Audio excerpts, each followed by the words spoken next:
Yes, Mevludin hocam. Floor is yours.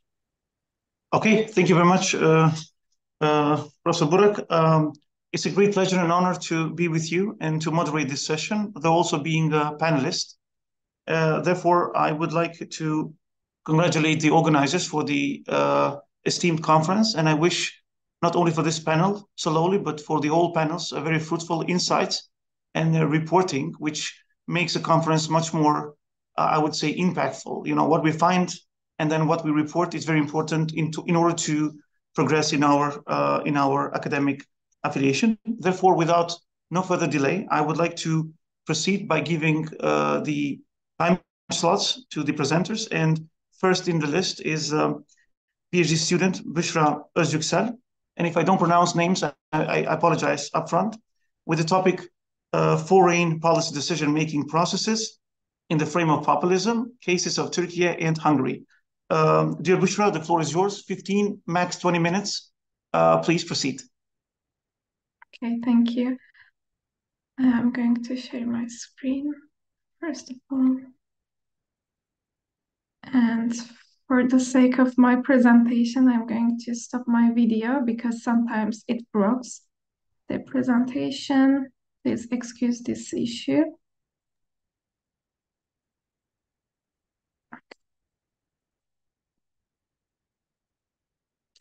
Hello everyone, I am Büşra ÖZYÜKSEL, a PhD candidate from University of Szeged, Hungary.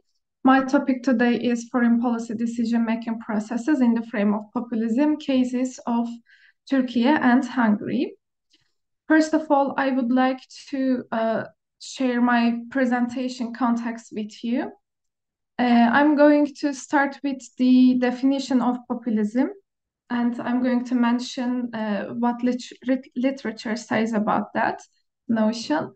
And later on, I'm going to frame my theoretical background, which are the effect of populism in foreign policy decision-making processes, and then leaders' impacts through populist foreign policy. I have two case countries, which are Turkey and Hungary. And lastly, I'm going to make a comparison between two countries, and then I'm going to conclude my presentation. So what refers to the populism? Populism is one of the most popular topics in contemporary international relations and political science literature. The notion leads policies either in the shape of discourse, as an ideology, or as a political strategy. Populists see politics as essentially organized by a conflict between a pure people and a corrupt elite. They oppose political plurality and see government as a common sense application of common will. This rationale extends to foreign policy as well. Populism is a concept understood in various ways, lacking a universally accepted definition in the literature. Some view it as a political logic, others as a communication style, a political style, or strategy. The most prevalent perspective, the ideational approach by Mude, posits that society is fundamentally divided into two homogeneous and antagonistic groups, the pure people and the corrupt elite or dangerous others. According to this view, politics should embody the voluntas generale, which is the general will of the people. What about the effect of populism in foreign policy decision-making processes? One of the most important developments in world politics in recent years has been the rise of populists to power around the world. As populists seize the executive and legislative powers, the consequences of their rise become more important for international politics. While populist parties can influence foreign policy as junior partners in coalition governments or by shaping political discourse when in opposition, the election of populist leaders and the formation of populist governments will have a much more direct impact on the foreign policy of states and therefore on world politics. Populism carries, in a sense, anti-elite, pro-people, and general will frames. The populist leader uses these frames to legitimize the selection of roles to play internationally. There are some certain viewpoints assert that populist governments pose a threat to multilateralism, free trade, and even the global liberal order itself. This might create unwanted effect on countries' place in the globalized world.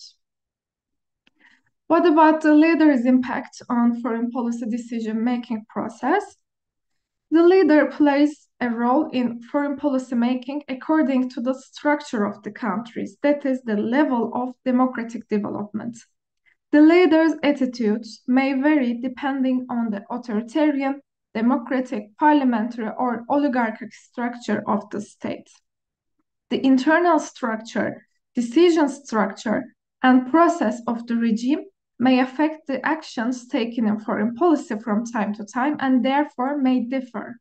Populist leaders pledge to uplift the people by challenging and dismantling the establishment, whether it be multinational corporations and corrupt elites. Populist leaders possess the capacity to leverage foreign policy as a mechanism for identifying corrupt elites on the domestic front, forging a link between these entities and the corrupt elites situated beyond their nation's borders and geopolitical confines. Populist leaders are anticipated to adopt a more confrontational approach in their foreign policy towards established allies, diversify their international partnership, and centralize, personalize, and politicize the formulation of foreign policy. Populist leaders harness tangible resources, including the distribution of foreign aid programs that mirror the concept of exchange support and influence witnessed at the domestic level. I would like to jump to my case countries, which is the first one is Turkey. Since 2002, Turkey has been under the governance of a distinctly populist government, and during this period, the AKP has extensively reshaped administrative practices and policy implementation across various policy domains, guided by a populist logic.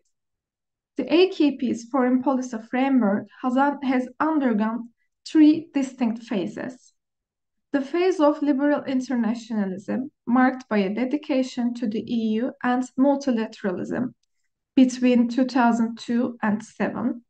The phase of civilizational expansionism, characterized by an overly confident pan-Islamist and expansionist foreign policy between 2008 and 2014, and the current phase of ultranationalism, anti-Westernism.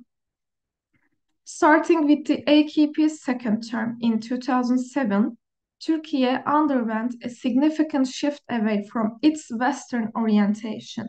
During this period, asserting a hegemonic role in the Middle East took precedence over integration with the West as the central goal of Turkish foreign policy. Furthermore, AKP's foreign policy evolved to become more activist, controversial, and unpredictable. Foreign policy is utilized as a tool of governance to mobilize support, popular support for the AKP, tarnish its enemies, divert attention from its failures, and adopt any policy demand deemed necessary at the moment to maintain the AKP in power. More recently, the AKP has broadened its populist narrative of combating a corrupt elite to encompass financial centers, foreign governments, and international institutions, essentially any external actor that challenges or criticizes the AKP government. Coupled with nationalism, a populist discourse of attributing blame to corrupt outsiders has enabled AKP to request its base to endure policies that do not enhance their quality of lives and to pardon government shortcomings. You can see here, for example, in a survey regarding question, what do you think about the recent ups and downs in the exchange rate? You can see that the AKP supporters thinks that this is an operation of foreign powers against Turkey.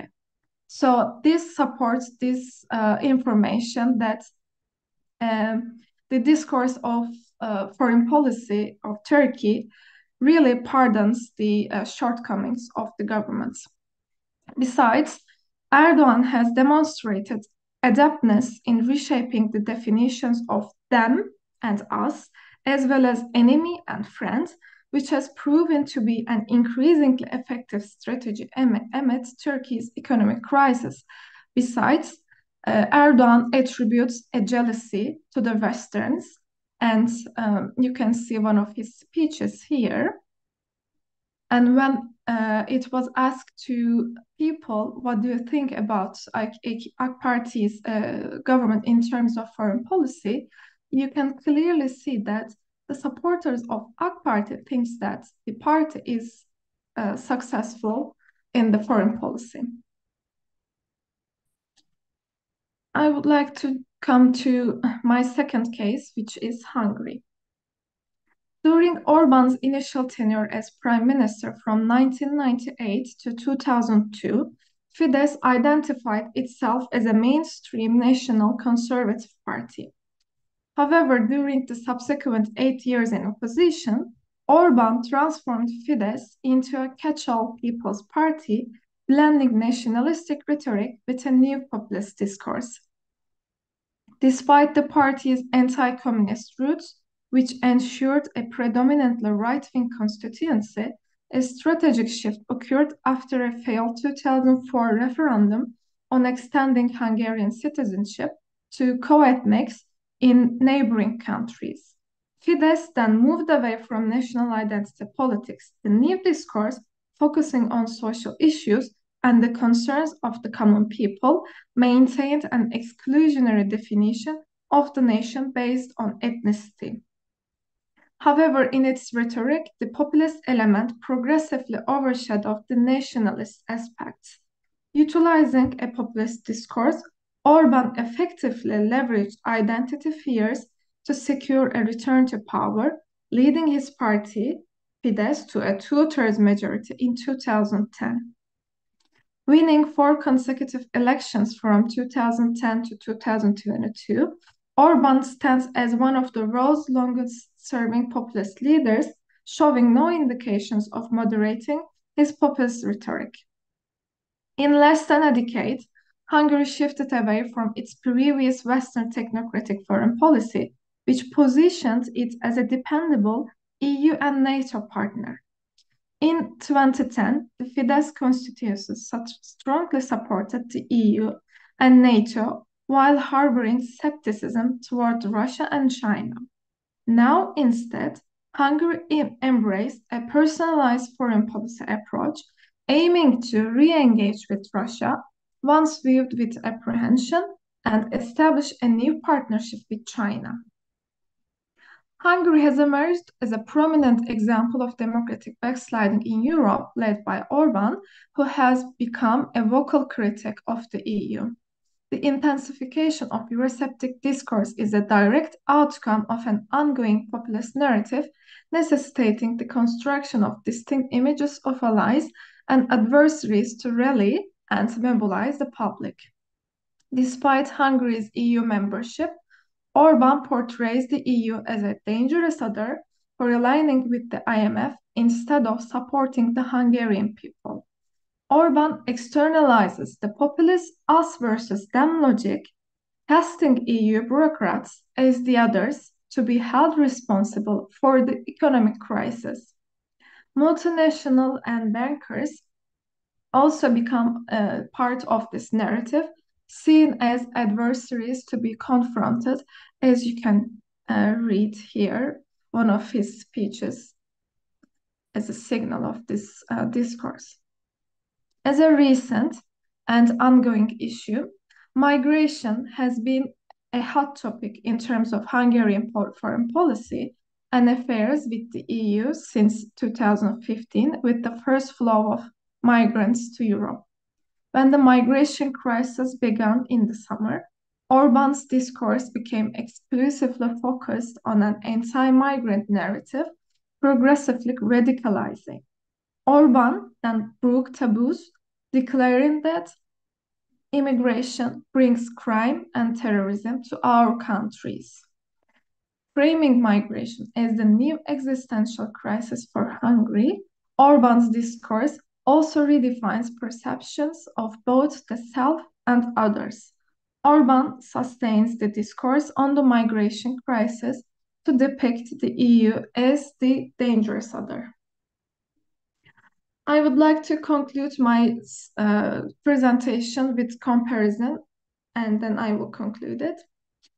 First of all, both countries' populist leaders altered the foreign policy to a personalized attitude and make their decisions and shape their discourses accordingly. Both countries have experienced shifting foreign policy and commonly from Western technocratic foreign policy to their own East. For both countries, EU and other strong external international organizations such as IMF is put blame on for their economic problems. And as you saw in one of the surveys conducted in Turkey, their party supporter electorates believe this discourse. For both countries, the dangerous other is the Western corporations and organizations against their pure citizens who support them. Foreign policy itself does not define a political party as populist, but populist political parties and leaders employ foreign policy more assertively as a governance technique to sustain their grip on power. This approach tends to result in a more unstable, unpredictable, and conflict-prone foreign policy with significant consequences for regional and global stability. Thank you very much for your attention. My presentation has ended.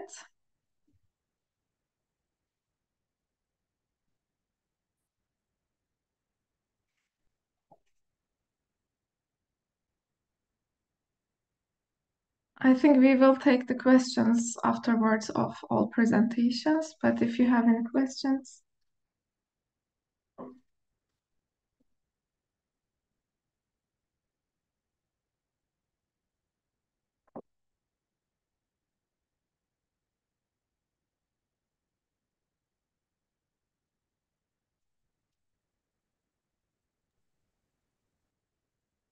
As I see that there is a connection problem probably with Professor Mevludin's. Yes, Burak Hocam, Professor Mevludin will join in a very brief period. There was a connection problem. No worries. I assist him. Thank you very much, Büşra. As you said that we can take the questions later on. So let's continue with Associate Professor Ramachandra BYRAPPA. Professor, floor is yours. I will try to share my PPT. I hope I will be successful. Yeah, you can, I think.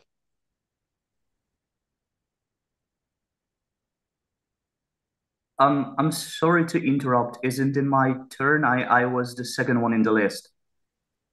Oh, please go ahead then. If so, yeah. Research Fellow Gabor SINKO, Al-Shabaab Secret Service, the Amniyat, Somalia.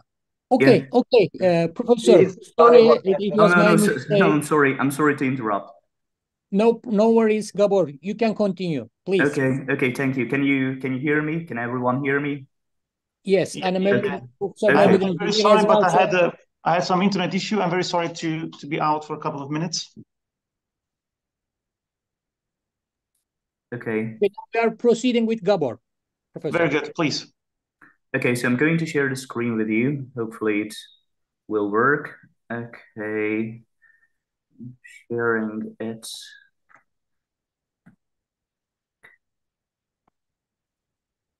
Okay, can you see it? It's quite okay. Okay, so I'd like to welcome everyone today. As you can see in the first slide, my presentation is about Al-Shabaab Secret Service, the Amniyat in Somalia. My name is Gabor. I am a research fellow and doctoral student at Albany University, and I also work for the Africa Research Institute that operates at the university. At first, I wanted to show you a map to illustrate how divided Somalia is. As you can see here with the green part, with the green marker, that's Somaliland, the autonomous area. And with blue marker, you can see the semi-autonomous Puntland. What the current government is trying to do is to push Al-Shabaab from the territories that you can see with red sign. And there are a lot of different violent events linked to Al-Shabaab activity that you can see with yellow sporadically. Okay, so the objectives of today's presentation is to give you general information on the Amniyat, which is the secret service of Al-Shabaab. We are going to talk about the organizational structure, the characteristics, and the interconnectedness of the Amniyat with NISE, that is the National Intelligence and Security Agency, the Somali government's own secret service, before drawing conclusions.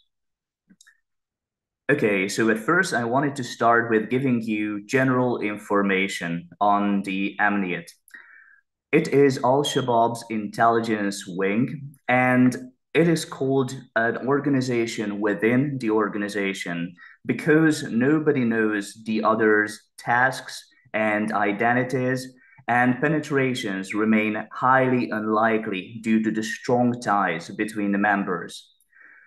It is not known how long the Amniyat has been active, but generally it is accepted that this has been active since the 2010s, and it is largely independent of other departments within the terrorist group, which is attested by having its own financial and logistic networks and a clear chain of command as well. Which brings us to talk about the organizational structure of the Amniyat. As you can see here in the graph, the Emir, the current leader of the group, is in top position, and he is the only person responsible for making decision on his own. He is assisted by the advisory and executive councils, and as you can see here, there are a lot of various departments responsible for different kind of operations, for example, suicide, intelligence, logistics, medical, finance, kidnapping, you name it, they have a very sophisticated organizational structure. After that, I wanted to talk to you about the characteristics of the Amniyat. This is the most organized, feared, well-equipped, and integral part of the group. It is reporting directly to the current Emir, the current leader, who is now Ahmad Umar or Abu Baida. There are many names he is known by. And the Amniyat plays a multifaceted role in Al-Shabaab because first and foremost, it is an intelligence or counterintelligence network, but it also works as an operational body of the group, which means that they are responsible for small and large-scale attacks. And it also functions as a paramilitary force, which is needed for the fact that NISE, the National Intelligence and Security Agency of the Somali government, also acts as such. And they would like to balance the roles here. Most recently, we could see a shift to more destructive attacks with higher visibility, which means, for example, that now they have targeted, for example, widely visited restaurants. They've targeted military bases, United Nations compounds. And not only does it have a national impact within Somalia, but also a regional impact in the Eastern Africa, not just the Horn of Africa, but the Eastern African region. For example, they attacked a restaurant and then people inside in Djibouti. The 2010 Kampala bombings in Uganda is also attached to the name of the group. And most attacks regionally have been waged against Kenya, And we can talk about the 2013 Westgate shopping mall attack, or 2015 Garissa University attack, and as well as the 2019 Dusit D2 attack. So Kenya has been really in the limelight of Al-Shabaab's attacks. The Amniyat carries out military, administrative, supervisory, as well as intelligence-related tasks.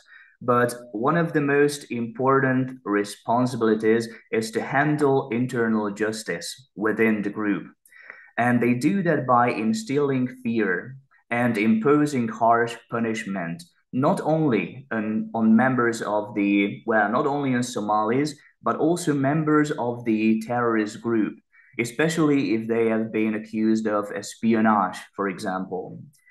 There is additional compartmentalization within the Amniyat, which proves to be a very useful strategy to prevent potential leaks. So if, for example, a member of the Amniyat is apprehended and ends up being interrogated by the enemy forces, the Somali government's intelligence agency, they will not be able to extract significant information from them because of this compartmentalization, which serves security, like an even higher degree of security. And there is ample evidence that they've managed to infiltrate NISA, the government intelligence service, and also AMISOM, which is the African Union mission in Somalia.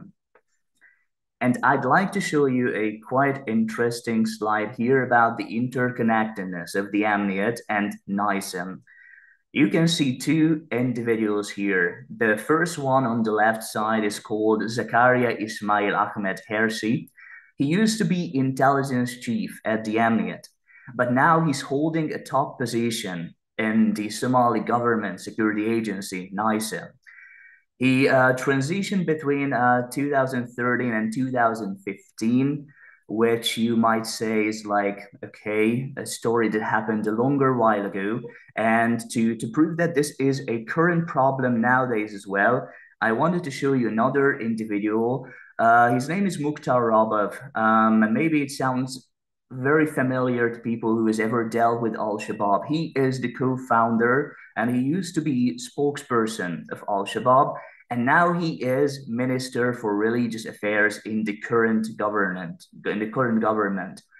And you can see the transition time was between 2017, 2022. Of course, there are a lot of reasons for defections. Usually they try to come up with different kind of reasons, talking about the group's objectives had like changed. For example, they desecrated Islam, violated basic human rights, and that's why they swept sides. But we cannot talk about Somalia without mentioning the clan. Clan plays a very important role in the country. So, for example, clan affiliations with the regime's current leader plays a very important role. In light of the current government strategy, there is growing military pressure on Al-Shabaab, which can also encourage defectors.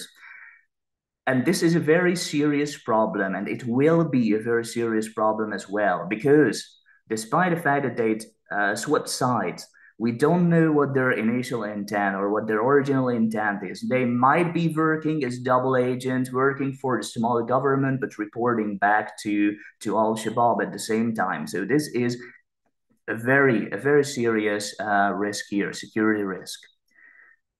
And lastly, I wanted to talk about predictability and security. There are two quotes here about these phenomena. The first is that Al-Shabaab, only collect tax once and give a receipt of payment to show if somebody asks for it, but we never know how much tax and how many times should be paid to the SNA, that's the Somali National Army, and AMISOM. Or even worse, they could confiscate goods. So we can see that, unfortunately, the Somali government is not perfect, and Al-Shabaab does better in terms of predictability.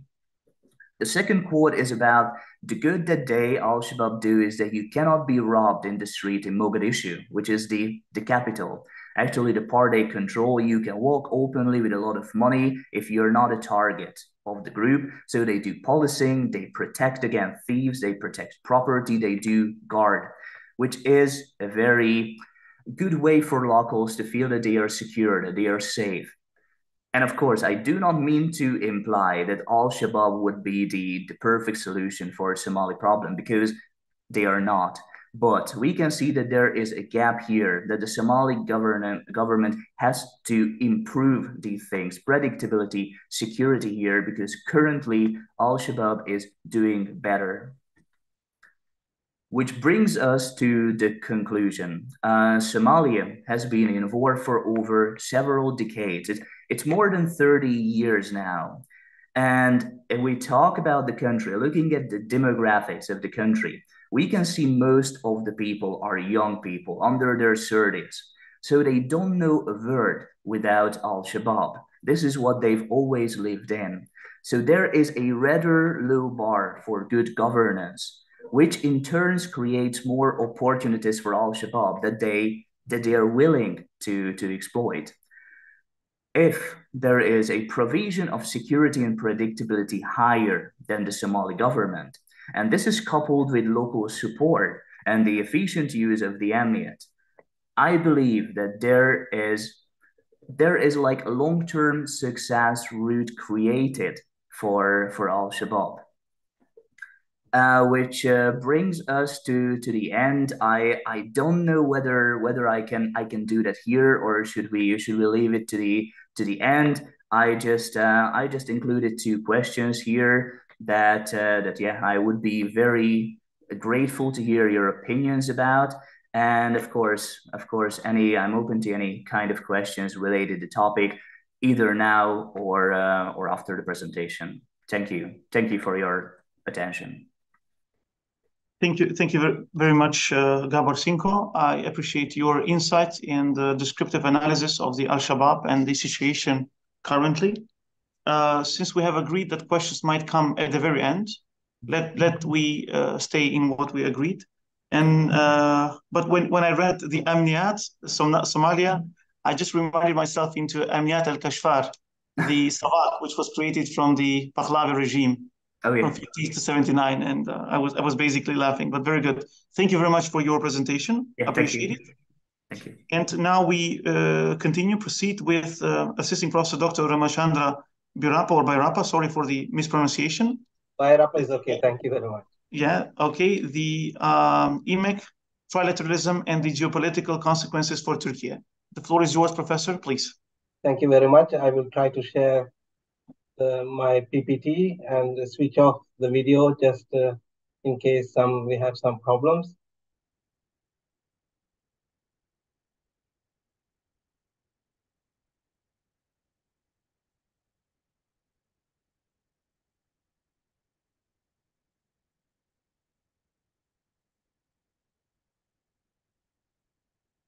Can everybody see my presentation? Yes. Just on a small site, I would say, in my case. Does everybody get it on full screen or? No, just small. Yeah. Just a Professor, small, on the right side. Yeah. Don't worry, we have time. You just do your best. Okay. Sorry, I don't know. I rarely use Skype. I don't know what I have to do to get display settings. Screen. Oh. Professor, you can close this screen and Yes? only open your PPT, and afterwards you can share your PPT. Okay. So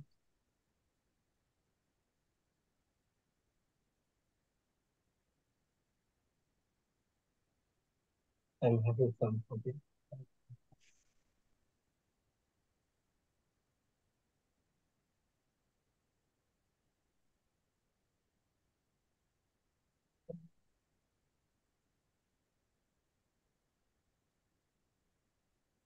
Stop sharing. Okay.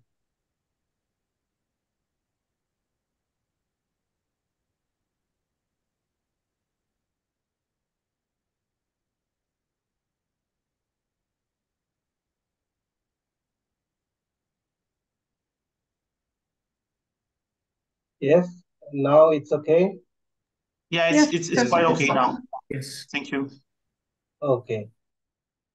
So I might switch off my camera just to not to have interruptions.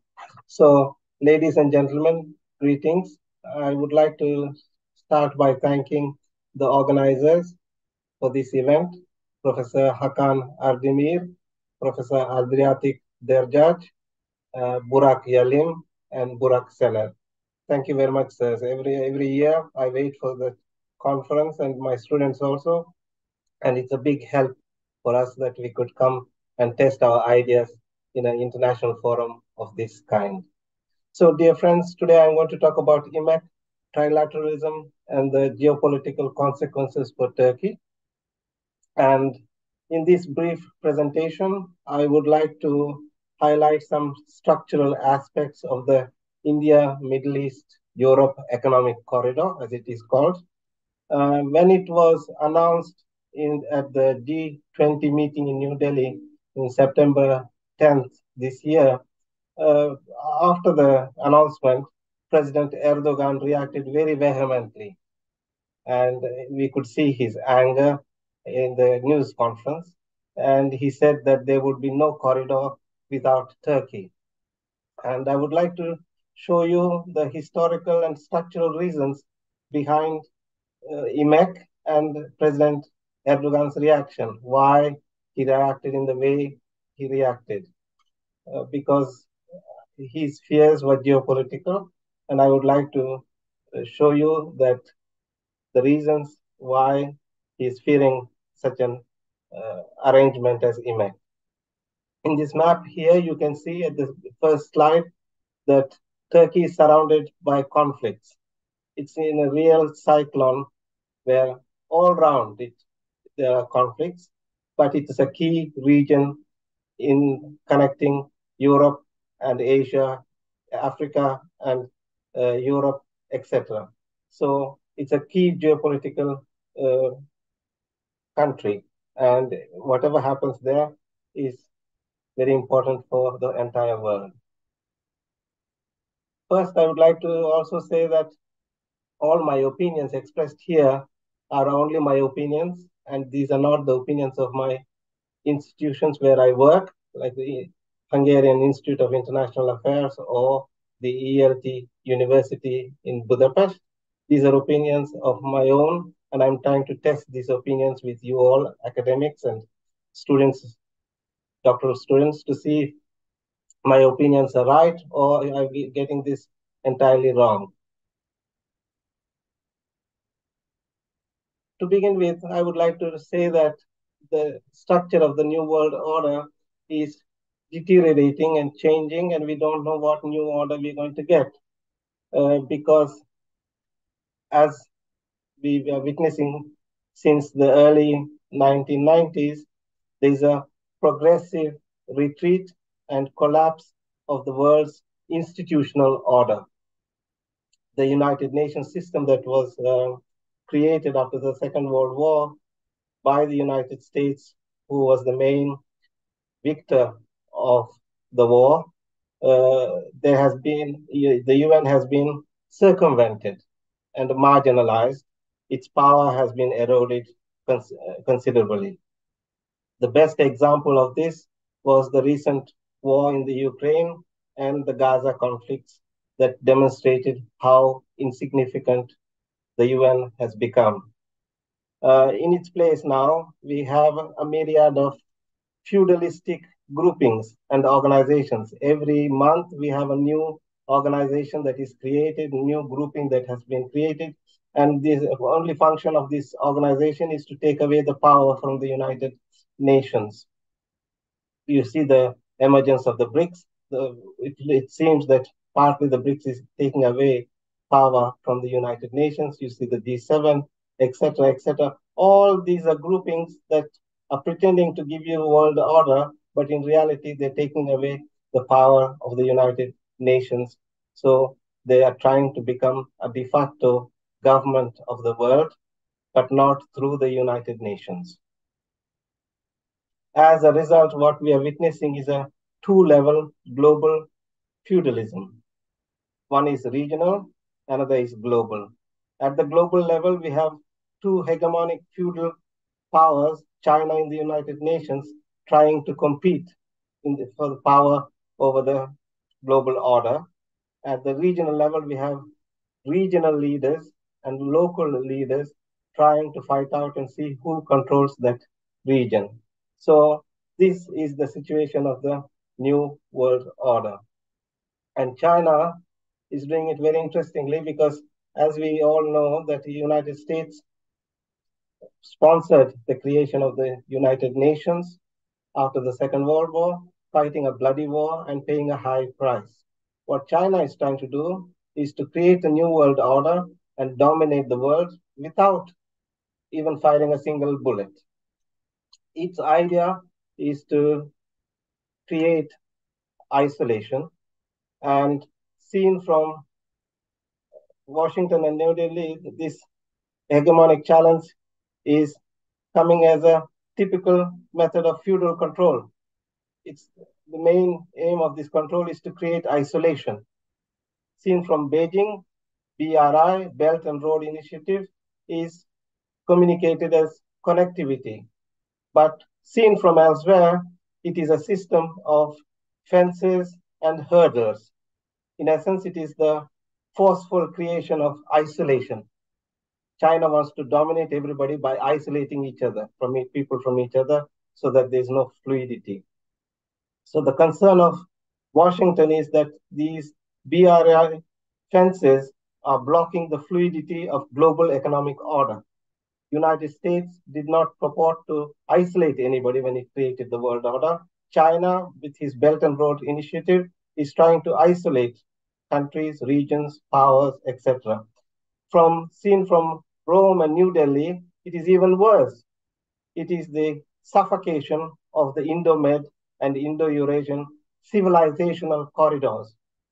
If you look at the map from Indonesia to Europe, this whole region, Indo-Med region, is the creation of civilizations. It has been the cradle of humanity and the creation of civilizations, and it's the home for most of the world's religions, like Islam, Hinduism, Buddhism, Christianity, Judaism, etc., etc. So this civilizational corridor has been suffocated by the BRI fences.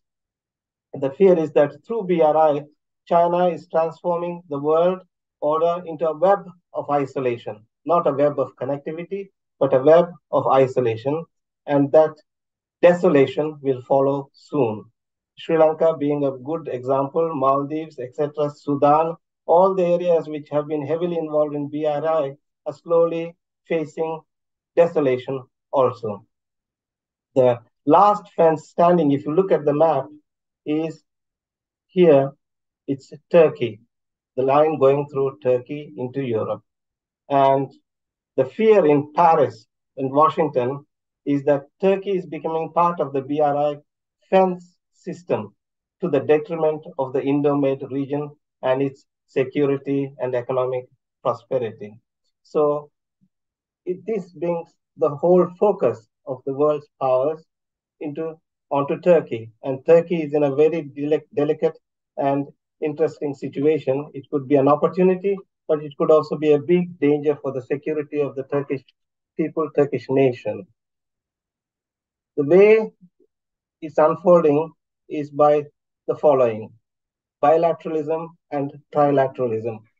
In this new period of global tensions and competitions, the preferred method of communist China is multiple bilateralism.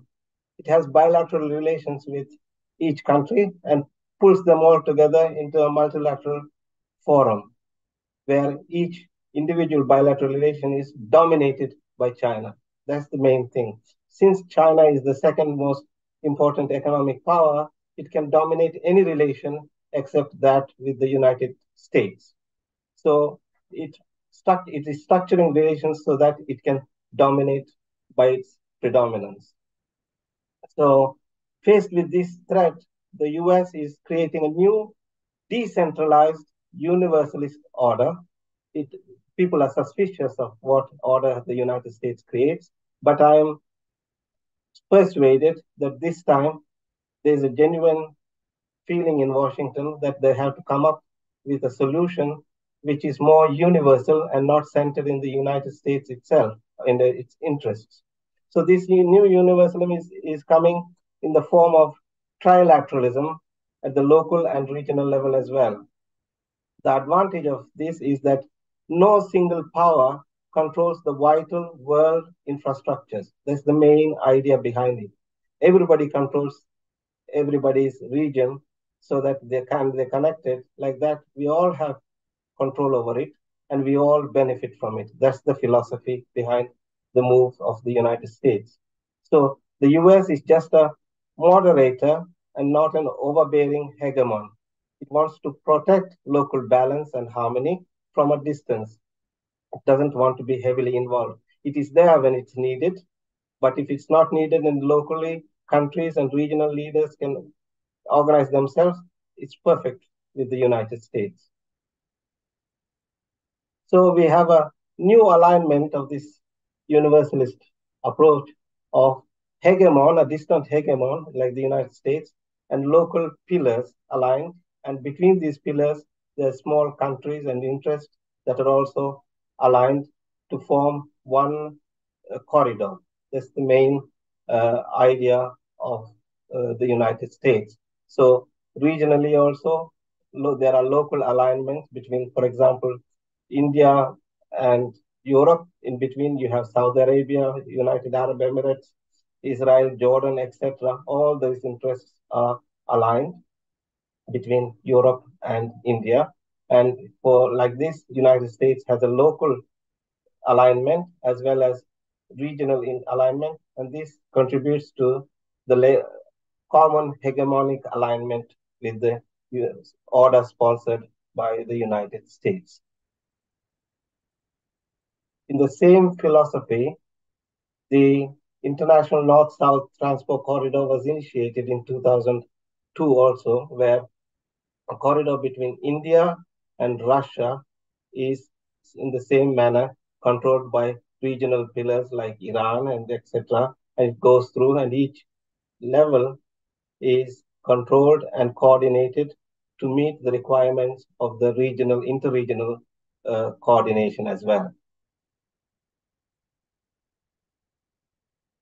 So in September 2023, when the G20 meeting was taking place in New Delhi, India, United States, and Saudi Arabia, they coordinated the IMEC and signed a memorandum of understanding of connecting Europe with India through United Arab Emirates, Saudi Arabia, Jordan, Israel, Italy, Greece, Germany, and France, etc. The line would go.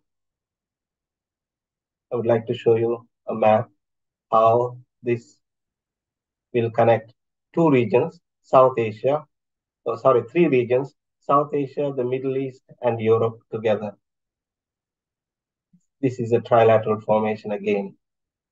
When the IMEC is divided into two sides, one side is the Eastern Corridor between Saudi Arabia and India. Three countries are involved: Saudi Arabia, United Arab Emirates, and India. And then we have the northern part or the western part, where France, Italy, Germany are also connected, and now Greece also is negotiated a position, and it is also linked to the IMEC corridor. So, in conclusion, temporary conclusion, is that in this hegemon and pillar alignments in the new trilateral philosophy, there is no need for middlemen or gatekeepers. No country is a gatekeeper. It's part of one harmonious corridor, and nobody is a gatekeeper who can suddenly close the door.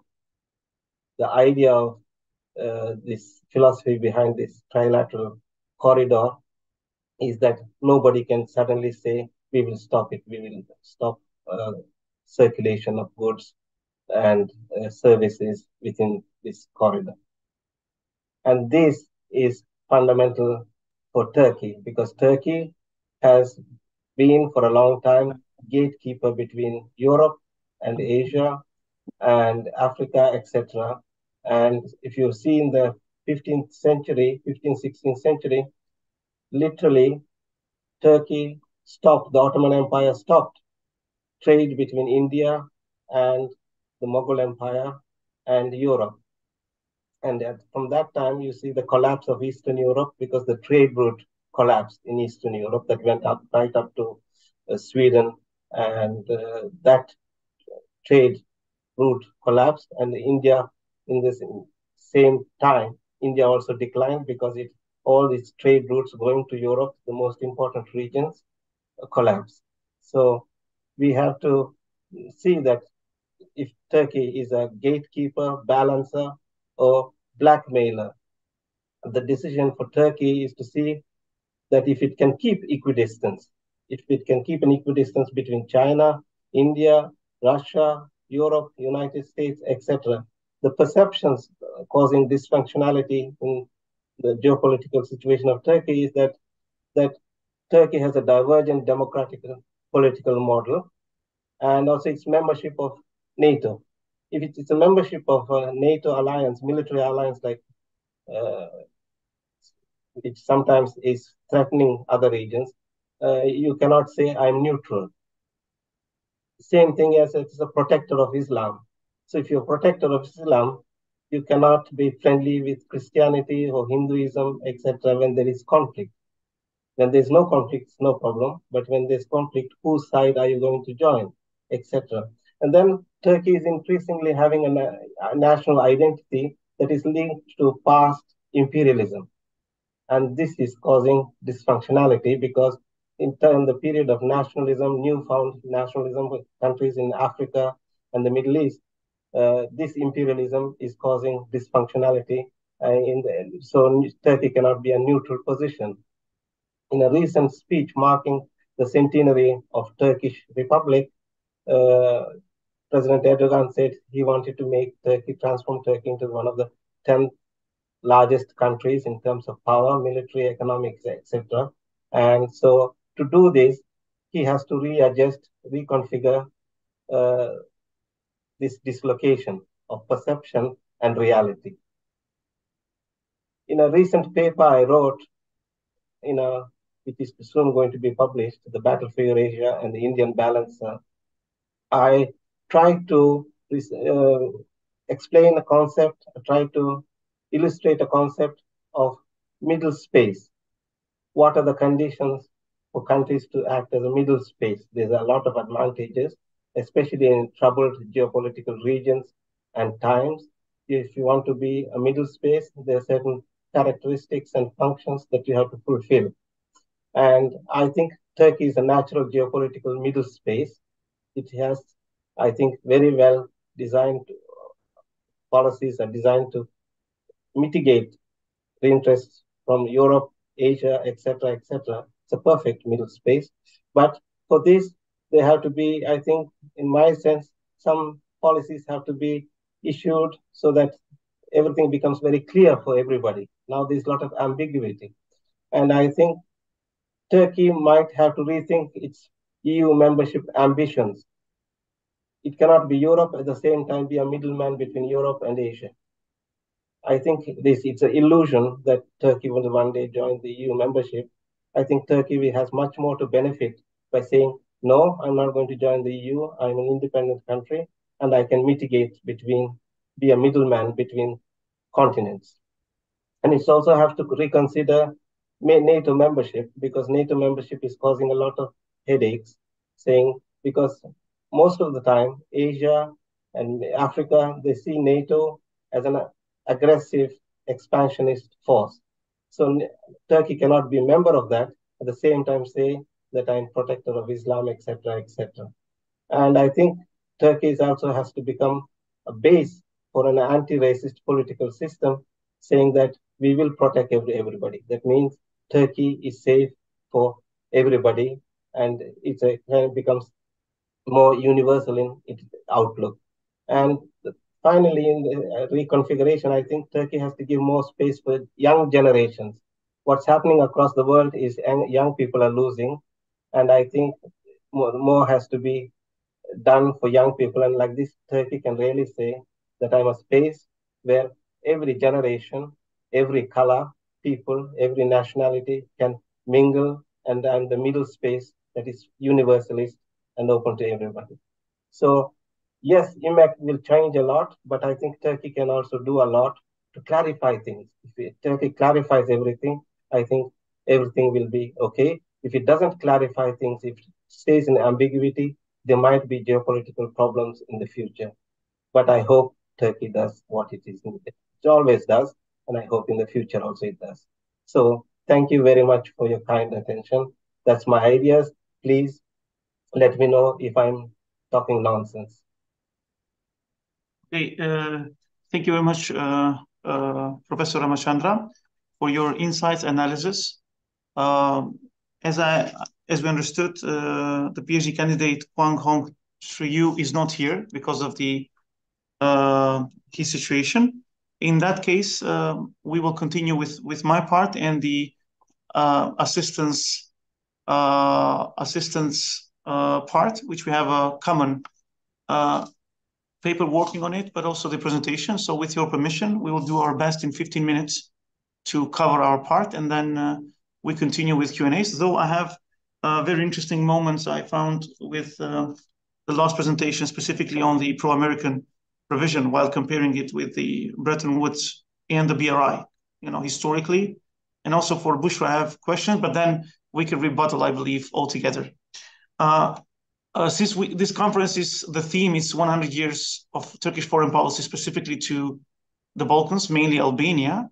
I work more on the Turkish position in the Balkans. So my topic is related to analyzing the Turkish position in the Western Balkans, but specifically to the Albanian states or Albanian communities, largely in the Balkans. Therefore, I'll do a part of analysis, and then on the theoretical frames, Assistant Sezer, which work together, he will have his part, and we will do our best in 15 minutes to finish. For me, when we see both entities, if we can say Turkey as one entity and the Balkans, but also the Albanian communities as two entities, I think the dissolution of the Ottoman Empire practically created certain similarities, but also moments of transformation in both cases, though they had different paths historically, but we can find many commonalities. For instance, we can find the commonality of the political cultural shock that Albanians, but also the Turks in Turkey found the very moment when we compare the certain international agreements or signatory parts. For instance, for Albanian communities, the London Agreement of 1913 and the creation of the Serbian, Croatian, and Slovenian Trianian Kingdom of 1918. It's very important. But also for the Turkish side, the Treaty of Sevres and the Treaty of Lausanne basically created a kind of momentum of shrinking.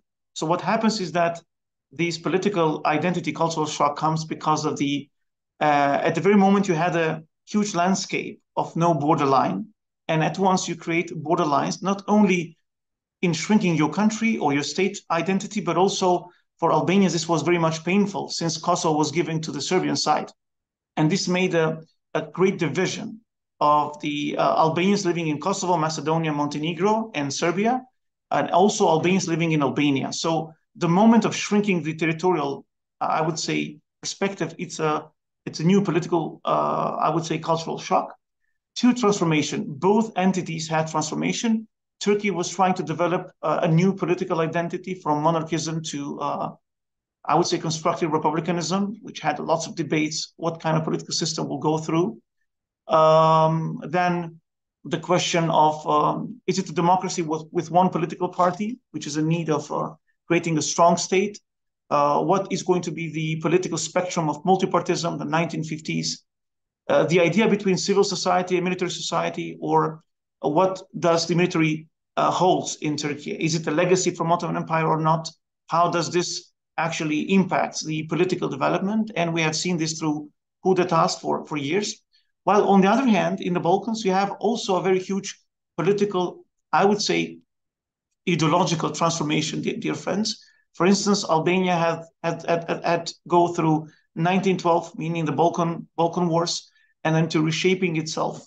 The Albanian communities living in the other part of Western Balkans have entered into a new landscape, as I said, Triennial Kingdom, then the first Yugoslavia in 1929, second Yugoslavia of Tito, which is a communist, socialist, practically, system, and 1989, the dissolution of Yugoslavia, where they had to address their concerns, their political rights, and so on and so forth, while Albania practically had to go through the period of Fanoli, then Zogu from 1920s to Second World War, and the position of Enver Hoxha, which is a very, I would say, fundamental approach to communism with a very systematic isolationist movements towards religion, political isolationism towards the world, but mainly also towards Turkey, which I will practically mention.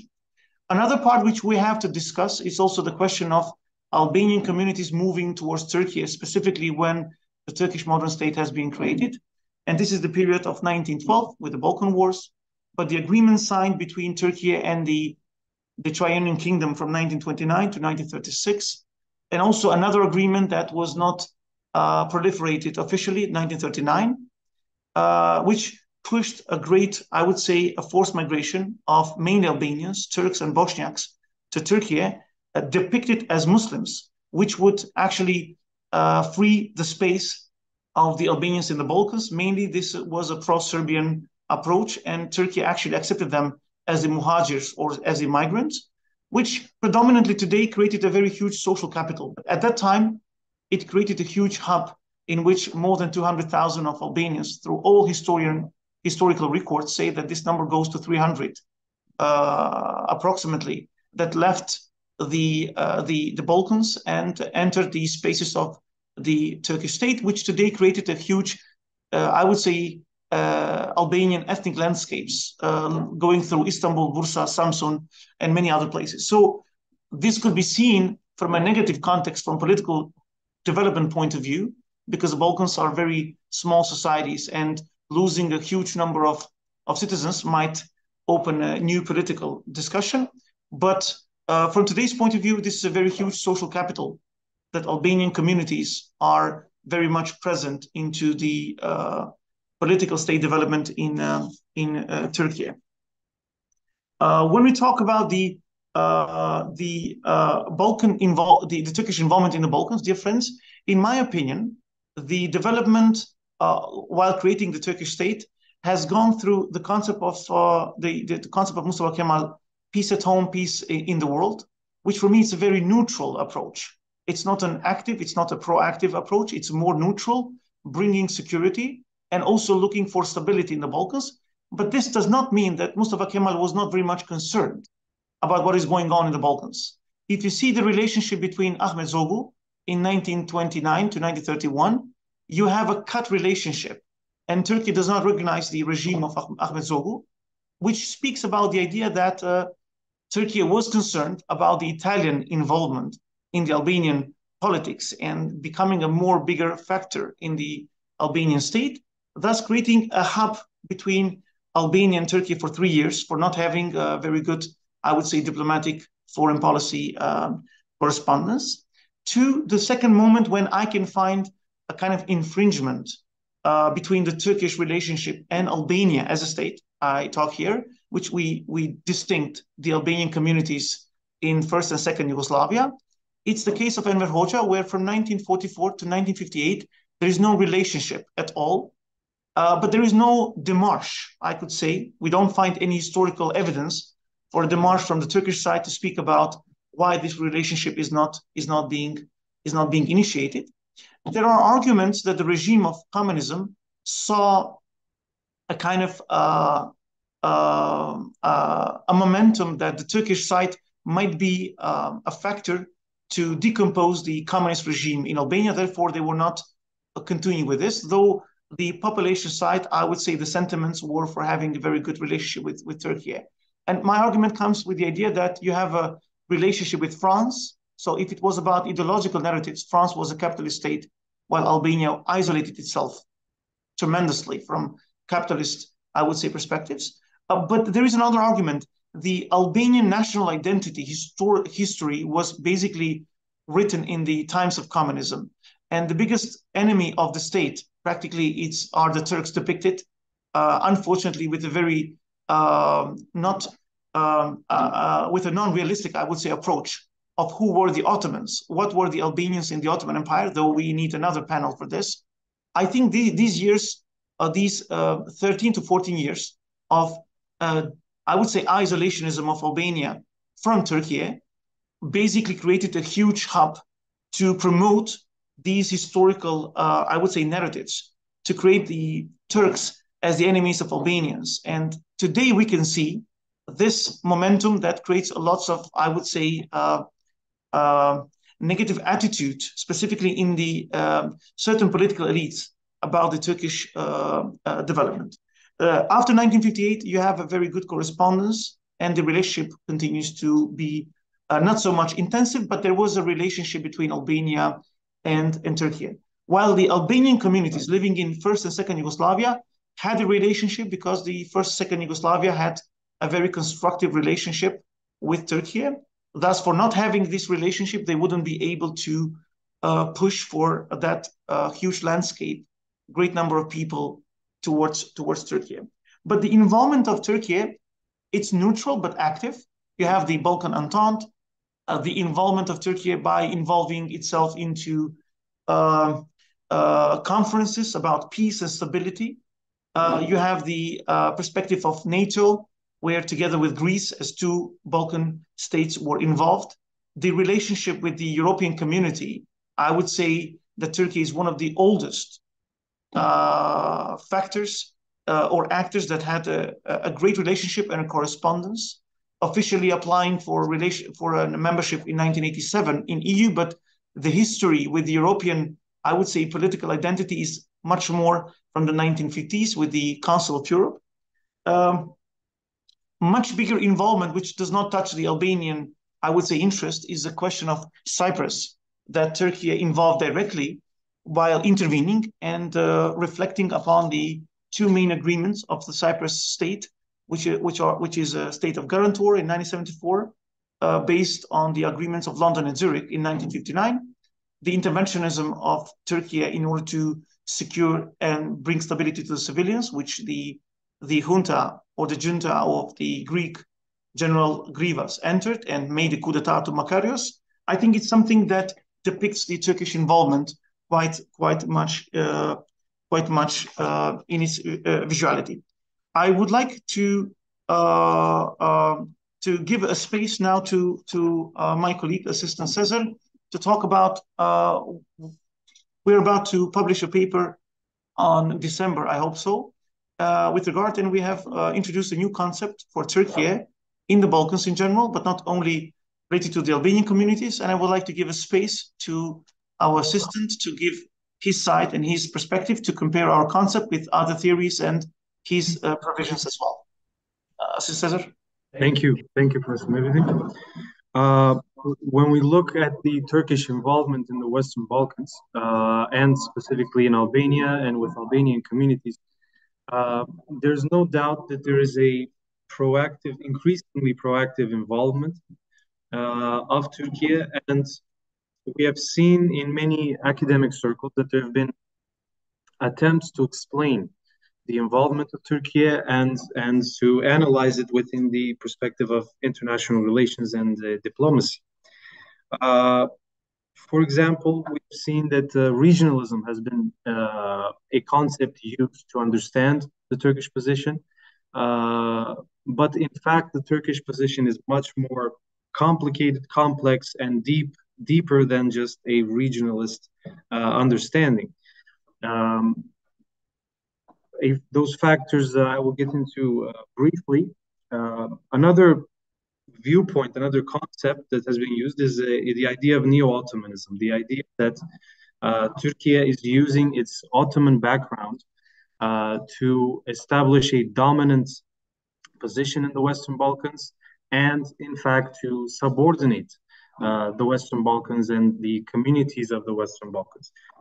However, what we see in the Turkish involvement in the Western Balkans and specifically in Albania and with Albanian communities is that there is an attempt to establish an interdependent cooperation with these communities and with these states.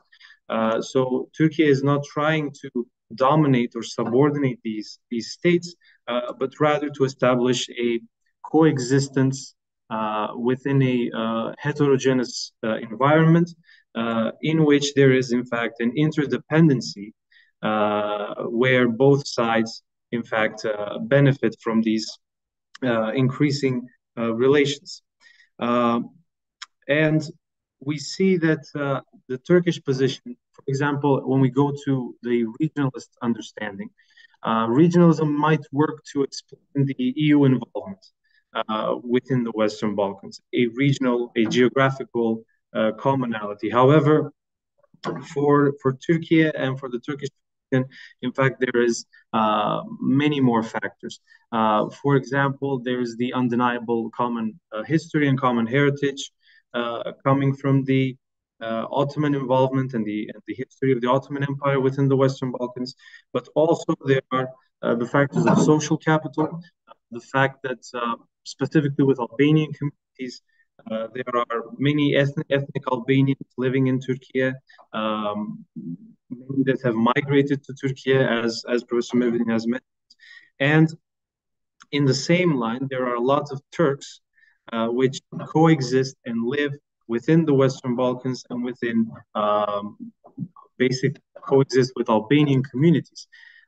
So this social capital is a factor. The common heritage, the common history is a very important factor and basis for Turkish involvement.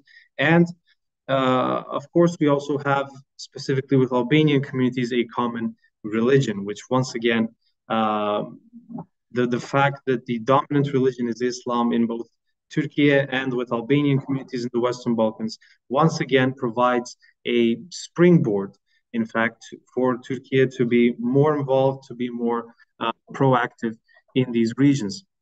And these factors are really undeniable. Their effects, their impact is undeniable.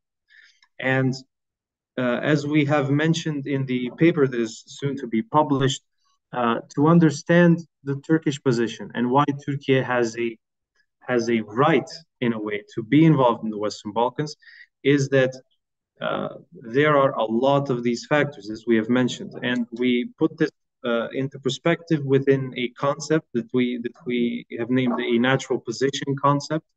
Turkey has a natural position, in fact, to be involved in the Western Balkans and including Albania and Albanian communities. And we have seen that Turkey is now moving from a neutral position in the past to a soft power, and now we have seen that Turkey is a middle power and a mediator, not only in the Western Balkans, but also throughout many other regions, as the Russo-Ukrainian situation being one of the more recent cases. So Turkey has now positioned itself, empowered itself, specifically within the neighboring countries and within its region. And our argument is that Turkey is soon to be a core state, in fact, within the Western Balkans region, where Turkey will be an essential actor, a key actor, and the biggest, in fact, role in the perspective of the Western Balkans will be tied to Turkey and the Turkish position, in fact, in the Western Balkans. Okay, thank you, Sezer. Let me just give another side of our analysis shortly, and we will do our best to finish on time. Practically, the position of Turkey, dear friends, it's also what we have seen in our analysis. It's also complex in itself. So Turkey has a complexity because of the complexity of the Western Balkans as a region. Therefore, being a factor in the Western Balkans by itself brings a complexity. For instance, the involvement of Turkey through military perspectives or hard power, and also being a mediator between the case of Kosovo and Serbia in particular, or by recognizing Kosovo as an independent state in 2008, by automatism makes a shift with regard to the relationship with Serbia. But in the same time, you need Serbia, since it's the main factor of proliferating peace and stability in Bosnia and Herzegovina. And in order to bring stability in Bosnia, you have to have good relations with Serbia. So what you have is that you have a very interesting position that Turkey holds for years. And this speaks about I would say the political values that they have created through economical investment, but also through foreign policy perspective in order to balance these positions.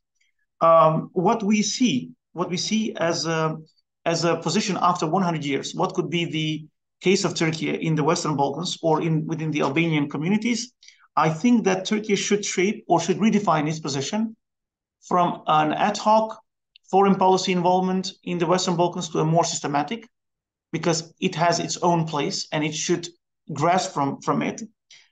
Basically, it should be one of the most active political factors compared to other Western European positions such as Germany or Great Britain, as it holds a very substantial position, what Assistant Sezer was speaking, that the others are lacking tremendously.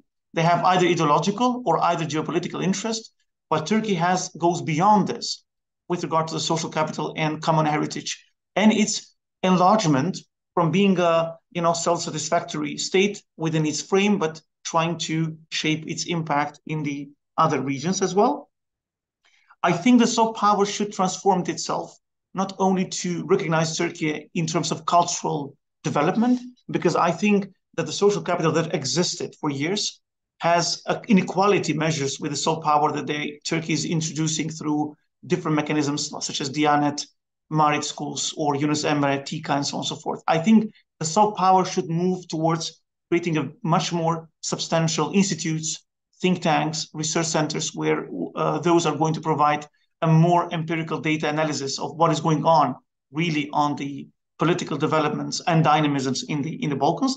By doing so, they can be more proactive and involved in the political background. I think the Turkish position should be more visualized while criticizing the governments, such as in terms of corruption, political development, and so on and so forth.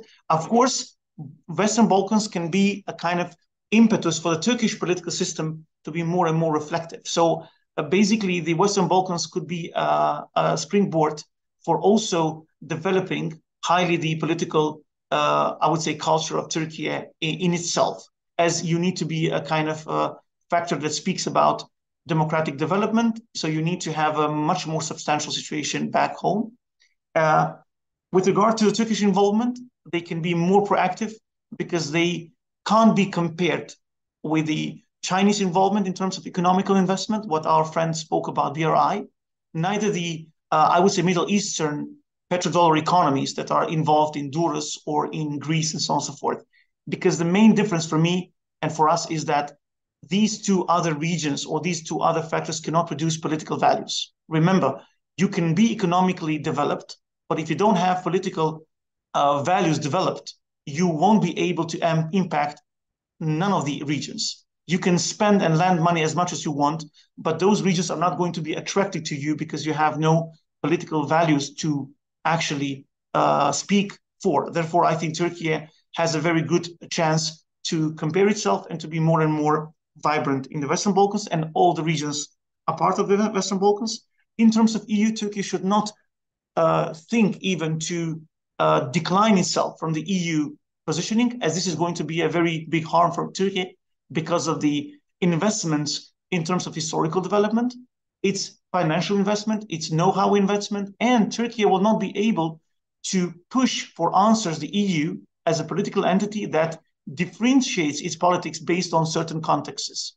Because if you read the EU reports, dear friends, until 2014, 13 mainly, EU praises Turkey as being one of the most vibrant political developments and economies. And after 2015-16, they tried to criticize. So I think moving away from EU, it loses being a factor within the European Union political developments and loses the historical, I would say, capital And third, loses the position to be an impacting factor in the Western Balkan region, where the sole purpose of these countries, including the Albanian communities, is EU and NATO already has been developed, but Kosovo remains as such. The energy corridor, such as Nabucco, needs to be revived again, as I think that Americans understood that this was a big mistake for not continuing since the Ukrainian and Russia war happened. I think the energy corridor should again revived, and Turkey should be the, I would say, the middle zone that interconnects the gas and oil resources from Azerbaijan mainly, also why not from Iraq and other places of the world, but mainly Azerbaijan, to be disseminated, distributed to the Balkans, and through that to top down up region towards the Western European, I would say, households and economies. Well, for this reason, I think we think that the Turkish position is very much valuable. But what we say, if Turkey becomes, and it is already in our eyes, a middle power that does not have a nuclear armament, but it's involved in resolving the big, I would say, global conflicts and problems and issues, I think the Albanian political community should understand that Turkey is very much important, and there is a win-win situation to be much more intensively correlated. But also, on the other hand, and I'm finishing with this, Turkey should understand that the political factor in the Western Balkans, it's immensely profound, important, and as such, they should start to reshape specifically the positioning in Macedonia. As Macedonia, it's a power-sharing country, and the way how they involve into the political life in Macedonia, it should go through the Albanian factors involved per se. I thank you very much for listening to us, and if there are other questions or comments, we will continue all together. Thank you indeed. So friends, since I'm the moderator, it's like very bad to be moderator and to present. I'm very sorry. It's also difficult. Let the floor be opened for all the questions, and we can start enlisting, starting with whoever has any question for our friend Büşra ÖZYÜKSEL, and then we continue with Gabor SINKO, but as I can see, he's not here. And we can open the discussion for all the topics. Any question for the PhD student Büşra ÖZYÜKSEL, dear friends? So her topic was foreign policy decision-making processes in the frame of populism, cases of Turkey and Hungary. If nobody has, yeah, Istvan, please go ahead. I think Istvan? Yes, thank you very much for your presentation, Büşra. It was very interesting for me. Yes, we both like this topic very much. My question is, what do you think? Does this for foreign policy making is sustainable in a long term when so this illiberal way which based on personal relations, or it has it a strategic perspective or scale, or just tactical scale? Thank you. Thank you for your question. I think as long as the current leaders are in power, their policies could be sustainable, but I don't think anything is for long terms in politics, because we see that international relations and political policies always changing depending on the necessities of that time. So I don't think it's a certain policy type or strategy. I think it's temporary, but we see that today Erdogan is not alone in terms of these sort of policies in Europe, in Latin America, in Asia, even in Africa. We see many leaders follow this sort of political strategies. But as I said, I don't think it is certain and long-standing. I think it's changing. Now, I also mentioned about Turkey had 3 phases of foreign policy, so we can understand that depending on the time's necessities, the government, the leader changes their foreign policy strategies, and it will be like so in the future. Thank you very much. Thank you, Büşra. I have also a question for Büşra, if I may do that. Büşra, when we talk about populism, we don't need to mention the internal populism in terms of bypassing the institutions. But when we talk about populism in foreign policy, don't you think that it's a reflectionist approach? Because of the failure of IOs, the involvement of realism as I would say, political international paradigm, which you have also in USA and other countries, the question of YPG in terms of division between Americans and the others in the case of Syria, don't you think that the position of the Turkish foreign policy is more of a reflectionist of what other factors are implying for? Thank you. Yes, I agree. As I told, like it's some sort of personalized and as you said, reflectionist. I think it's a good term. Like whatever is going on in like around Turkey, then the government and the leader can change their policies accordingly and try to reflect what's going on. But I think there are also some certain mindsets regarding foreign policy, especially for the people who are suppressed, for example, in the international world, to be with them. I don't think it's reflectionist. It's some sort of, let's say, sincere policy type for the current government. But for other like strategic things to have allies with other countries like Russia, China, I think, it really changes according to what's going on in world politics today. Okay, thank you. Anybody else? Ramachandra, please. I would like to, Büşra, thank you very much for an excellent presentation. As usual, you perform extremely well during these presentations. My question is that historically I've seen in other cases, Indira Gandhi, Mahathir Mohamad, in other places, even Margaret Thatcher, when you have a strong leader dominating national politics for 20 years or something, then there's a collapse. When this person disappears or is moved out of power for another 20 years, there's a chaotic period, which sometimes brings very bad news. For example, in India, Malaysia, etc. Do you fear the same in the case of Hungary and Turkey? I think this question's answer is also depending on the political culture of the countries. I think those countries which are in Asia has different political culture and understanding from the populace than Turkey and Hungary.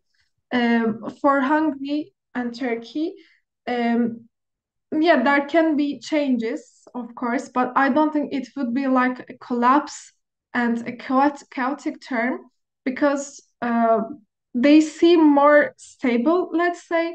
But when, for example, when we look at Turkey's history, we can see that Turkish society, the population of Turkey, or let's say the citizens of Turkish Republic, always supported the somehow right-wing mindset. So if the leader in power is also from that side, I don't think there would be chaotic term. But if it changes to the left side, I mean, obviously there is not certain left side in Turkish politics right now. Maybe it can be a little bit chaotic because we can see from the electoral results that mainly Turkish people are conservative. So in Hungary, I think we can also read through this from the election results. Doesn't matter what Orban says. It doesn't matter if he is blamed on being a populist.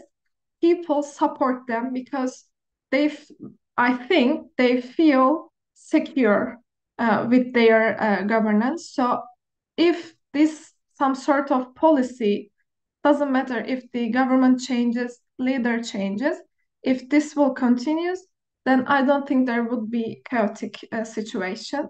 But if the vice versa happens, there might be something chaotic for those countries. But for Hungary, I don't foresee anything because, first of all, Hungary is in Europe. I don't think European Union allows this situation. I think they would interfere. Also, in Turkey, you all mentioned that Turkey being a middle point or middle power. I think Turkey is geopolitically important for global politics. I don't think maybe there are some factors or countries or people, individuals, would want Turkey to get a chaotic phase, but I don't think it would be like a clash of countries situation right now. Yes, thank you very much. In India's case, what saved India were three institutions: the central bank, the Supreme Court, and the army. They were neutral and always performed as the pillars of the society and country, etc. Do you see the same in Turkey? What are the pillars that hold, you said, society together? Actually, we had three pillars, must have been separated in Turkey to balance what's going on in the legislative and other policy areas. But unfortunately, because of this today's political system, it doesn't allow to strictly separate the three pillars of the country. So from my point of view, I don't think there are certain and strict pillars that divide or balance what's going on in Turkey. Regular Hocam would like to add something, I guess. Regardless of we have or any institution being in the neutral or not in order to sustain the state apparatus, I think Turkey has a huge tradition of being a state. That's enough rather than having any institution. So Turks have always been having the states in the history. So, for example, 100 years ago, Ottoman Empire collapsed, but very aftermath of it, with the leadership of Kemal Atatürk, Turkey being a state again. So I don't think that we need an army, central bank, or institutions like that. This common sense in Turkish society is enough to be a sustainable state, I think. Burak, you say something very interesting, that yes, you say Turkish society is looking for a state, always has a tradition of state. Maybe, as you explained, maybe it's not that. It's a charismatic leader which is waiting in the shadows, who comes forward and saves the nation. It's quite controversial, I think. It's not because if you are in a let's put it in that way. If anything collapses, someone should lead. I mean, it's not necessarily a charismatic leader or someone. Okay, we have Kemal Atatürk today. We have Erdogan. Within the historical context, I mean, we have many other leaders like Özal, Demirel. Even when we speak about the Turkish foreign policy, we divide it into terms like Özal's period, Demirel's period, things like that. But behind that leadership, there is a bureaucratic state department which is actually carrying the burden. That's why I'm saying that not only the leadership, but also the common sense in the Turkish society is important for that. Thank you. Very good, Professor Burak. I just want to say to Büşra, I think that parliamentary democracy is in crisis in terms of separation of power.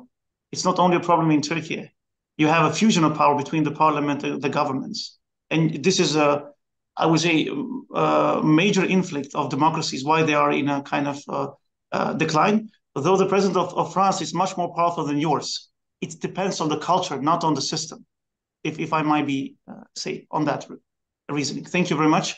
If there are no other questions for Ms. Büşra, any other question for our friend Ramachandra, or for us, if you have any, we can open the floor for you. Please, Burak. My question is directly coming to you and Sezer, since I have been dealing with the Balkans.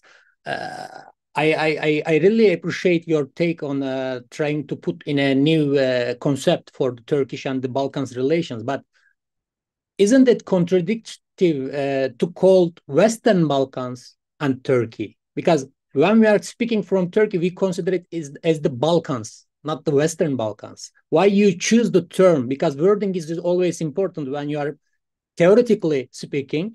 So why you choose the wording Western Balkan? Yeah, basically the Western Balkans, it's the region that we define it in our paper, basically.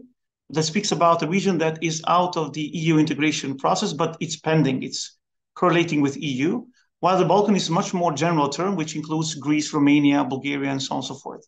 And basically for us, Turkey at this stage has much more impact in the Western Balkans, including where the Albanians are the mainstream because of the theme of the conference, while in the rest cases you have a very antagonistic approaches. For instance, with Greece, the question of Cyprus, the issue of the sea, let's say territories, if you will, which, for instance, I was just 2 days ago in Albania in a conference.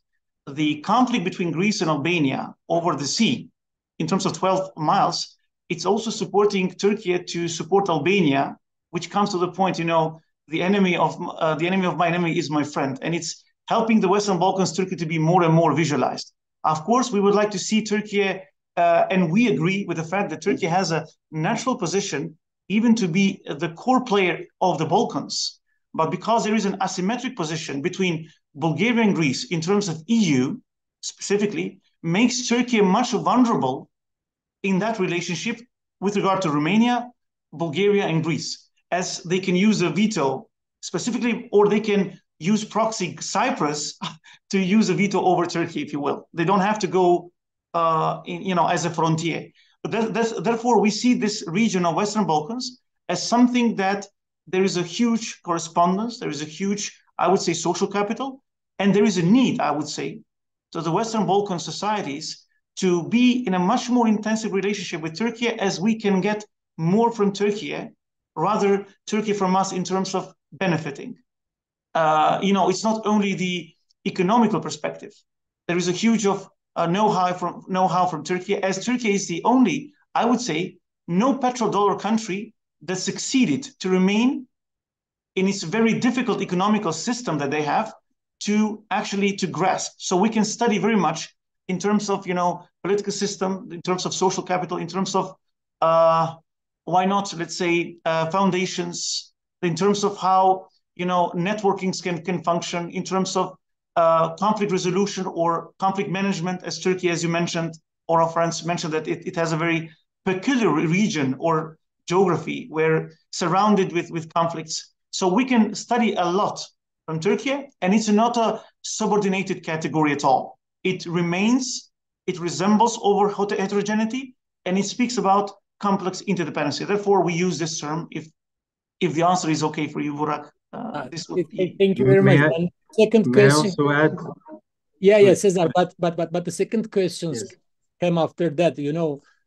Don't you think that the EU and the Turkey is competitive powers in the region? No, I think not, because they are not alike. I think Turkey has a much different position in the Western Balkans or Balkans in general, rather EU itself.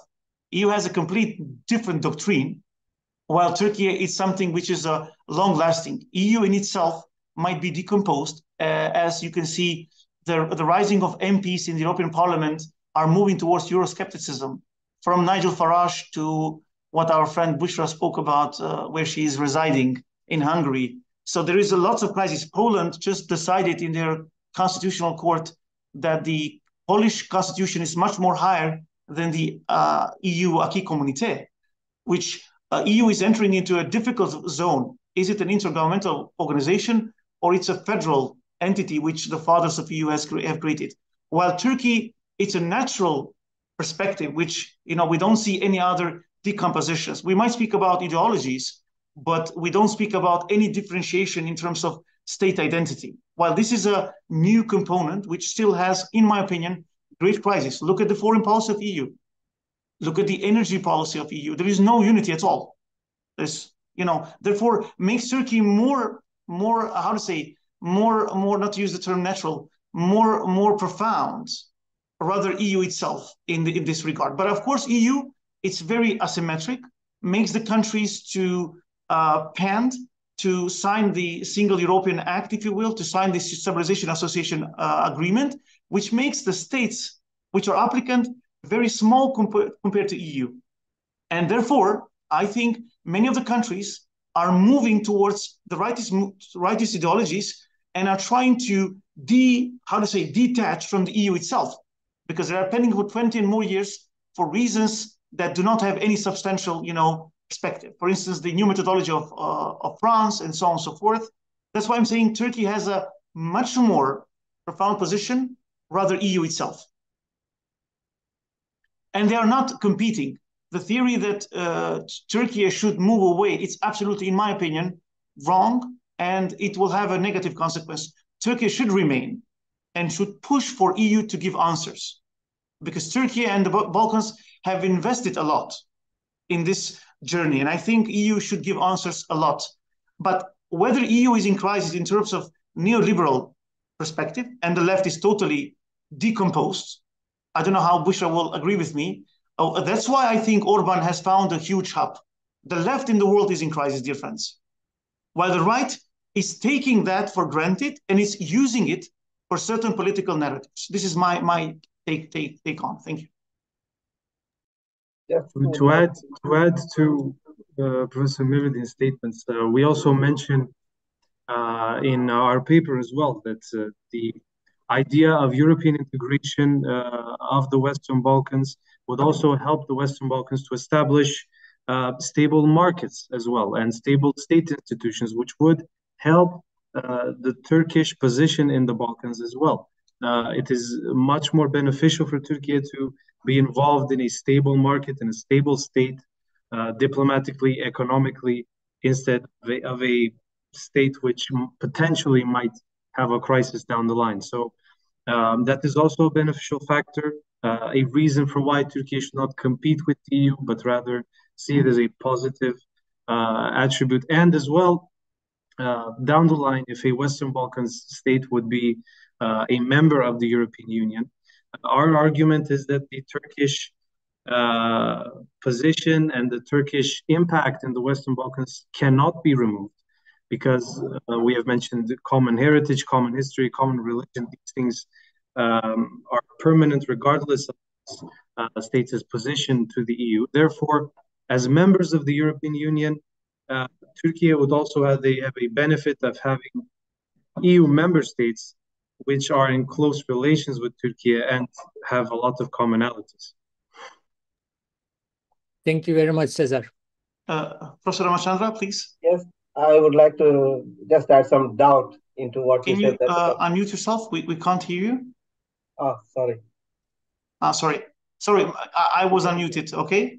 Okay. Professor Ramachandra, sorry, it's my position. No, I just want to introduce some doubt into the idea that Turkey and EU are competing and that Turkey might have the upper hand, because now you see the reality is that every single country in the Balkans who has not already joined the EU is knocking on the door of the EU and say, I want to enter as quickly as possible.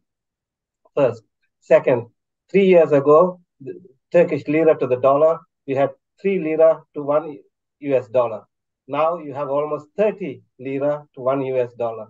I don't think it's very envious position for the Balkan countries to say, yes, I want to switch my allegiance to Turkey and not Europe. And also maybe Europe might be weak, but behind Europe, there's Germany, France, Italy, Greece, etc. And all of them are trying to go into Serbia, Bulgaria, Albania. Recently, the French president was in Albania. He's doing everything to make Albania friendly with Europe and against Turkey. So it's not a simple thing that Turkey is going to have an easy situation in Europe, because Europe has decided the Balkans are its integral territory. And when Europe decides that, I think you have to be very careful in declaring, saying that Turkey, we have a legitimacy to go into the Balkans. That's my opinion. Very good. Thank you very much. We are not depicting any kind of analysis that Turkey should be without EU or EU without Turkey. We're just talking about that.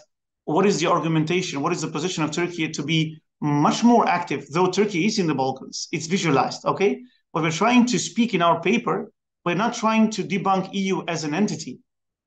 Furthermore, we are trying to motivate the Turkish government to not move away from EU itself. Sorry, you just debunked it, because you said it's going to collapse, and it's going to be, you said that Euroscepticism is taking over the European Union, and that Polish Supreme Court has showed that European Union is insignificant, etc. So you debunked it. No. Maybe we don't understand each other. The creation of EU itself, it's a confederal construction. It might be decomposed, it might be transformed, we don't know. But it's a union of states. Whilst Turkey is a state for itself, okay? This was my argument. And my position was that we cannot compare these two entities, as the trilateral should be there, but the Turkish involvement in the Balkans cannot be conditionalized with whether these countries would like to join EU faster or later, okay? In my opinion, even Turkey should be part of the EU. Furthermore, to be involved in the European Union domestic developments. Thus, this will create a much more, I would say, vivid EU policies in general. So our paper is not touching at all. We are just affirmatively saying that don't move away from EU because you have invested a lot. The Western Balkans have no other choice as they need a supranational category. But these two are not conflictual. They are much more, you know, how to say, they are interdependent. But Turkey should be much more visualized in the Western Balkans. This is our consideration. Okay, thank you for the clarification. You're welcome. Istvan, please. Yeah, thank you very much. I would just add one more thing. Generally, I agree with Professor BYRAPPA, and I would like to add just one more thing, because you said Turkey is a state with clear national identity, with clear goals, everything at EU. It's a difficult thing, but I'm a historian, so I'm not a political scientist, I'm a historian, and I think we would like to analyze the roots and the complexities and how these geopolitical agendas, how these geopolitical traditions, codes are forming. And in Hungary and in Turkey, we think that we are strong if we have a strong leader, a clear agenda, everything is simple. But in Western Europe, it's a bit different because of the history of Netherlands, Germany, England. So when we say that something is not clear and they have different opinions, we sometimes think that it's a weakness. In Western Europe, they think it's complexity and competition of ideas, geopolitical traditions, everything.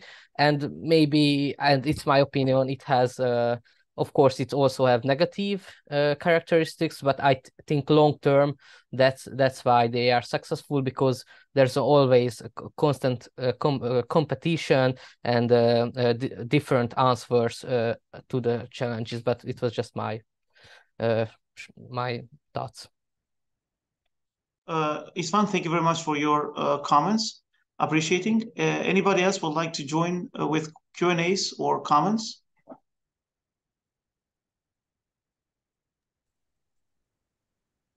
Anybody for Professor Ramachandra a question for his take? I'm afraid we have just lost 10 minutes because yes, I can see also that. I see that. As you know, sorry okay, for interruption. No problem. So in that case, if you allow, let us conclude. I thank you very much, all the participants individually and as a collective panel. I think we debated a lot and we moved away from our papers. We discussed what we had to speak about the I would say global narratives and also the region. I thank you very much for your involvement. I appreciate as well your time and for listening to each other. I hope we will meet into other stages, other next steps. And once we send our papers to Burak, maybe then we can cite whether to support or to criticize ourselves. And at the end of the day, this is academia when we have different approaches and understandings, and let the readers decide what stand they will take. Thank you very much for your time, and I wish you well.